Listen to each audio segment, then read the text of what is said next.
Howdy y'all, Joe Hills here, recording as I always do in Nashville, Tennessee, and today on the Hermitcraft server, look what we've got. It's a box. There could be anything in it, even a list of all the things we need to build Mike Sugarbaker's new maze art gallery project. Now, I was thinking about, what's the most interesting way to, show the collection of materials in Minecraft when you have, a laundry list. I was thinking, do I put these all in a book or create a bunch of, write them on pieces of paper? But what I realized I wanted to do is actually just kind of store them all in this shulker box. So, for example, I need 4 stone slabs. Well, I'll put 4 stone slabs next to it. I need 4 oak stairs. Well, I don't have those. I need 2 signs. Boom, 2 signs. Next problem. 2 quartz stairs. Got those. Armor stand. I learned how to make an armor stand earlier today. You know what? Oh, the other thing is he didn't provide instructions for light in this space. And he said I'm basically on my own to figure out how to do that best. I may bring these sea lanterns with me to see how they work. But okay, you know what? Nothing over here is going to work. Oh, that does remind me though. I did come up with this idea for a new kind of doorbell in Minecraft. And of course I don't have the stuff with me. But I realized that you can hook up these looker blocks or whatever they're called, observer blocks, and they ping when you step on redstone, like that, the redstone blocks. So I've been storing up a lot of those so I can make something fancy with that at some point. But anyway, one of these is going to say 1 water bucket, and this one says 1 bed. So that just leaves us with a clock, a flower pot, 4 oak stairs, 1 spider eye, some stacks of green wool, some grass. Grass or dirt? It seems like I would have grass or dirt here too. Okay, clock it is. Flower pot. Boom. We are almost ready to break ground on our brand new construction. I'm so excited. Welcome to the rainbow. False has wool to sell. At least I think that this is False's shop because it's got a false shop license and not a true one. Let's go ahead and... No, you know what? 2 stacks might not... I'm going to leave a diamond and half. What's worth a half diamond? Half a diamond is worth 32 steak. There we go. That seems about fair. You know what? That was 33 of those. Yeah, so 33 diamonds, or 33 steaks and 1 diamond.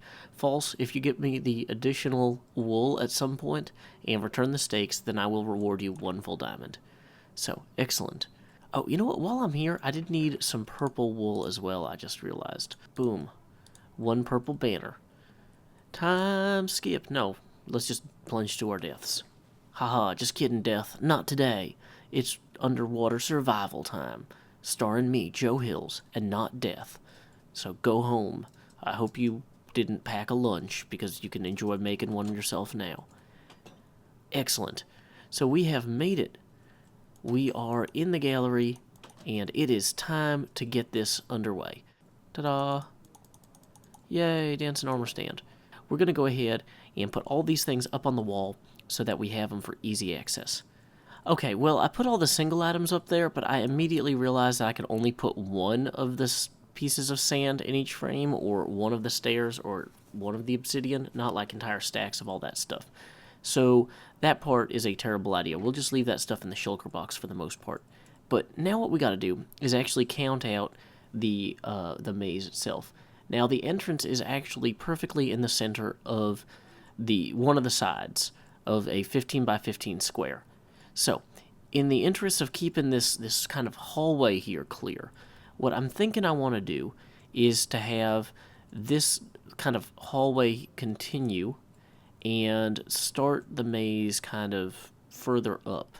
Alright folks, well I've relaid out my grid by moving these torches inward, so the new 1-1 on our grid is going to be here, 15-15 will be there. Now, the outside of the maze, being a hedge maze, is going to be kind of like this. And it doesn't look too spectacular, but that's okay. It's a maze. It's not intended to be amazing. It's intended to be a maze. Maybe something's there. I think that I brought enough green wool. Dang it, I am immediately starting to wonder, though. Probably I'm going to have to shore up underneath here. That's going to be a concern. But, in terms of general gallery maintenance, I wasn't sure exactly how this piece was going to turn out in terms of its placement and size, so I didn't want to put too much effort into getting everything around the piece perfect before we were ready to actually, get it going. So, let's see. We are... Whoa. Actually, that piece might stay there. Once we get the outside, the outer walls of the maze in, we're going to also go ahead and put in the door, which I think is particularly clever. I've never actually used banners very much in Minecraft, so I had to learn how to do them for this. Now, let's see. The middle of the maze is going to be at the 7 mark, so 3, 5, 7. So this is the center of this wall, which, dang it, I'm a few blocks short on the green wool. False symmetry, you didn't sell me enough green wool. But I think that this is a pretty cool way to do this. And then there will be, you know, more maze on the inside here. Now, this is where the sand comes into play. So, we actually have already screwed this up.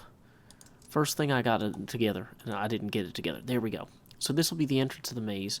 And if I switch windows on my other monitor real quick, I'm probably going to go ahead and just trace the opening of the maze. Although, it's going to be easier to do this way, because that's how the image he provided is laid out.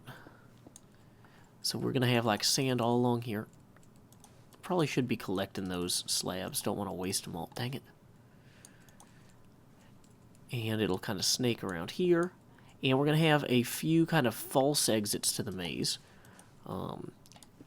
Let's see. We're actually going to go to one of those first. Get the obsidian away so I don't accidentally use it.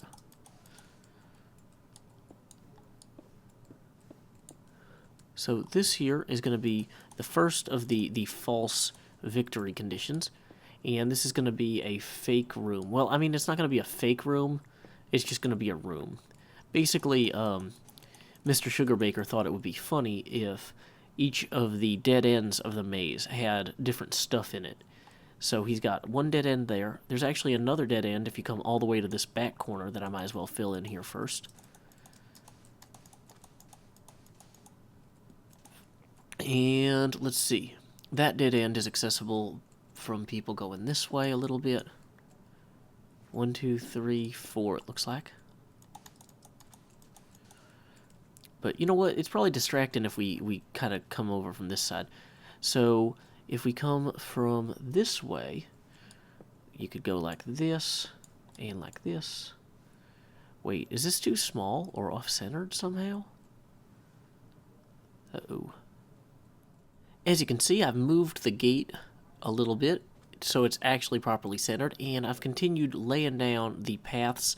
The red is going to be where the hedge parts are, the sand is going to be the actual floor, and I'm still working out the exact, dang it, of course I immediately knocked down all the torches I placed, but whatever. So I'm still laying out the exact maze itself. After this, I'll run and grab some additional sand, I figure. No, not sand, wool. Let's see. So this is going to go through here, I guess. Yeah. So this one is going to go up like this. I feel like this is a pretty good maze. This was actually, when he originally designed this, he had this built a lot larger and on a Feed the Beast server. So we had to kind of find ways to substitute some of the blocks that he had used for vanilla blocks. But boom, there is our maze. Let's go ahead and get oh, that's interesting. I didn't think about that. So this is intended to be a beautiful, lush garden in the center of the maze. And it will not be, because this is a mesa biome. A mesa biome. And I clearly didn't count out how this was actually going to work. Oh, wait, yeah, I did. I just put all the dirt in the wrong places. Dang it. I forgot that these are going to have the stairs on them. I should probably use a different marker for those. Let's go ahead and put down purple wool to indicate where those go, because we're going to have plenty of them. Okay. So then that actually does leave me with most of what I need. Nope, wrong. So then we'll have the pond in the middle here. Hence, oh, which is actually like a little fountain. So it might even go like this. I'm not sure. Let's go ahead and grab out the stone slabs, though, and our water bucket. And I'll show you what I mean. So this will kind of go like this. And I think we will break that. And, oh, you know what? Speaking of lighting things, I'm just going to put a sea lantern right here. There we go. So there's our little light. I'm going to let it shine. Okay. This is on its way to being good. I mean, I know these are going to be covered up anyway, but just in the interest of consistency. Okay. We have our basic layout. Quickly, to the wool shop to purchase more wool at exorbitant prices.